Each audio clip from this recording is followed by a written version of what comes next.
Pag-uusapan naman natin, no, hindi pa tayo tapos dahil meron pa rin mga pagbaha sa ibang lugar sa ating bansa after nga po nitong si Bashang. Ano? At pag-uusapan po natin ang leptospirosis kasama ang ating infectious disease specialist. Walang iba kundi si Dr. Ron Jean Solante. Magandang umaga, Doc Ron Jean. Hi, Doc. Hi, good morning, Linya. Good morning. Okay. Doc, bigyan nyo na po kami ulit ng overview sa leptospirosis. Baka kasi nakakalimutan, di ba, nung hindi umuulan, biglang nagkabaha sa ibang parts ng ating bansa. Para po sa kanila, lalo na, no, yung mga prone ngayon sa sakit na ito. Okay, so ang leptospirosis ay isang sakit na kadalasan nakukuha natin yan pag pupunta tayo sa baha, no? Or nawi-wade tayo sa mga tubig na baha, especially sa mga areas na maraming basura, no? Kasi ang mikrobyo na yan ay galing sa ihi ng daga, no?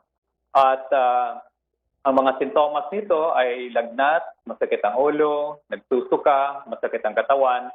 Pero ang pinaka-delikadong komplikasyon ng leptospirosis kung nasisira yung bato na kailangan silang i-dialysis, at ito yung mga common causes ng mortality dahil nga doon sa pagpalya ng bato, minsan natatamaan na rin yung lungs at kadalasan dito mataas talaga ang mortality. Kaya napaka-importante, no? Pag meron kayo o nag-wade sila sa baha, lumulusong sa baha, pag may lagnat, masakit ang ulo, naninilaw na yung mata, huwag tayong tumagal na hindi magpakita ng doktor, magpakonsulta kasi mas maganda pa rin na pag merong gamot na nabigyan ng gamot early on, mas mataas ang survival. Doc Ron Jean, in fairness, talaga naman pong active tayo, mga doktor, ang media, sa pagbalita tungkol sa leptospirosis.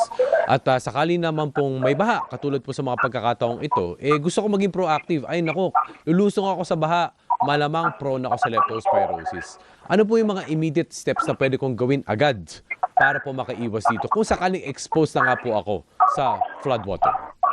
Okay, so unang-una, no, halimbawa, pinaka-importante, dapat siguro ang advice natin yan, huwag lulusog sa baha. Pero kung hindi talaga ma-prevent, no, talagang hindi maiwasan, no, kasi marami tayong mga ganung pasyente na sa trabaho nila, nature ng trabaho, meron po tayong tinatawag na post-exposure prophylaxis, no? So ibig sabihin, meron kang iinumin na antibiotic within the next 24 hours na dapat pag nainom mo yan, para lang hindi tutuloy at ma-prevent ang pagpasok ng mikrobyo sa katawan. At malaking bagay yun, no? Kasi dahil sa data natin ng mga na-admit ng leptospirosis dito sa San Lazaro Hospital at yung mga nagkakomplikado, mataas talaga ang rate na wala talaga silang alam na meron ganong prophylaxis at hindi rin nabibigyan ng ganong prophylaxis kasi hindi rin alam ng mga ibang doktor na bibigyan sila dahil hindi alam yung nature ng exposure. Kasi ang nature ng exposure kasi niyan is importante, no? Kasi kung matagal ang paglusong mo sa baha, mataas ang rate, or kung may sugat ka sa paa, or pag lumalangoy, no, mas higher ang risk pag lumalangoy kasi na-expose mo yung mata at bibig, doon papasok ang mikrobyo. Mm-hmm. So, Doc, pagdating po dito, at least mataas na po yung awareness. And at the same time, ito po ba is over-the-counter o kailangan po ng prescription ng doktor?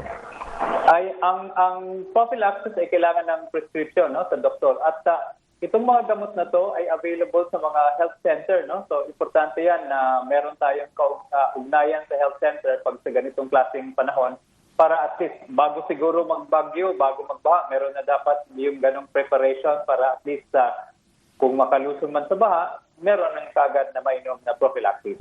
Oo, kailangan talaga kasi libre naman po yan, di ba? Pag ikaw ay alam mo lulusong ka sa baha, kailangan makuha. Sana nga po meron po tayong stocks, ano, Doc? Yes, importante naman yan kasi kasama din yan sa information dissemination ng mga local government, no?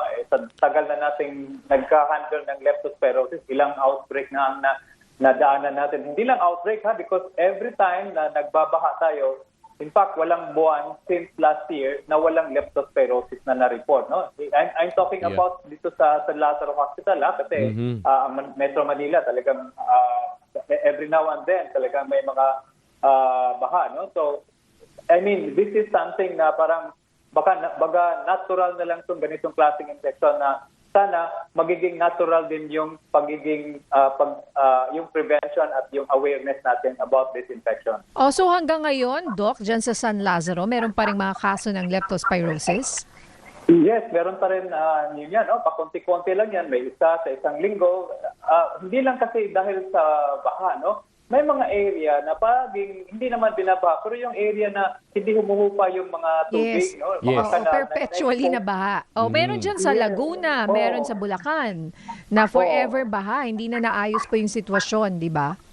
Yes, at saka yung mga drainage na hindi maganda ang drainage, no? Tapos nakaapak yung tao na yan, so contaminated pala ng ihi ng daga, isa din yan sa mga tinitingnan namin. So hindi lang baha, napaka-endemic natin sa leptospirosis. Doc, question, yung sinasabi po ninyong nature ng exposure, prolonged po ba dapat? O at the same time, si Mete, nakatapa ka lang 1 segundo. Ay nako, baka mamaya leptospirosis na to. Okay, depende rin yan doon sa tubig na natapakan yan, no? Kasi yung mga free-flowing na tubig, no? Hindi masyadong yan eh. Pero pag stagnant ang water, tapos medyo matagal-tagal na yan, tapos exposed doon sa environment, nandun ang risk. Tapos meron kang sugat. Ang kadalasan nakikita namin sa mga pasyente, hindi nila alam na meron silang mga gas-gas or scratches sa talampakan o sa legs nila. Doon na lang nila nakikita yan. Pag sinasabi namin, ini-inspect namin during admission, uy, meron pa palang gas-gas dito, meron gas-gas. So, doon na sila they're aware na talagang exposed na sila. Okay. And siguro po, paalala muli sa lahat ng nakikinig at nanonood kasi kadalasan yung sabi nyo nga, reason kung bakit namamatay sa lepto ay dahil late po pumupunta sa ospital. Kasi nga po, mahaba or matagal ang incubation period ng lepto at hindi naiisip agad nung tao na yun na, naku, baka leptospirosis ito. Yes. Importante, no? So, pag halimbawa, na-expose ka na sa tubig baha o sa mga stagnant water, you have to observe for symptoms. The first onset of symptoms, lagnat, sakit sa ulo, siguro punta na sa doktor para ma-monitor, no? At saka ma-prevent yung mga ganitong klaseng komplikasyon. Alright. Maraming salamat po sa ating infectious disease specialist, Dr. Ron Jean Solante. Thank you, Doc. Thank you, Nina. Salamat.